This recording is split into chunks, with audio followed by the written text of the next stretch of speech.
E aí pessoal, estamos com esse som aqui hoje.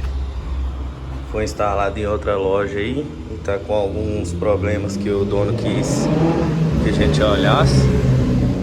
Primeiro é a tweeter, parou de funcionar. A gente já fez a troca do reparo aqui, só montar agora. Mas por que a tweeter queimou? Olha lá, tá ligado tudo no mesmo cabo, a corneta e a tweeter, e na saída de um bridge do modo. Ou seja, no processador faz o corte ali para a corneta. O tweeter você tem que pôr um capacitor. Se não pôr capacitor, ele queima mesmo.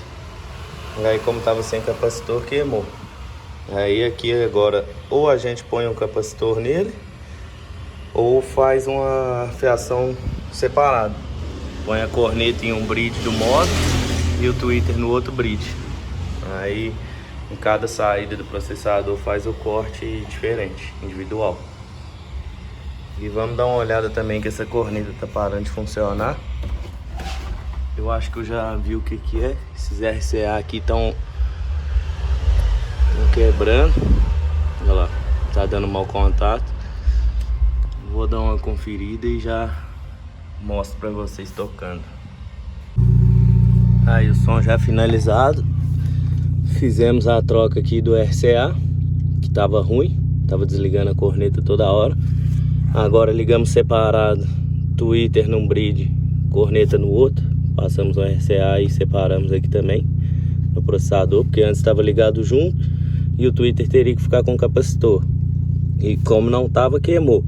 Mas se colocasse capacitor também ia funcionar, mas porém não ia conseguir dar ganho independente um do outro. Desse jeito aqui o ganho fica independente. Dá pra fazer os cortes de frequência perfeito. Vou mostrar tocando pra vocês agora.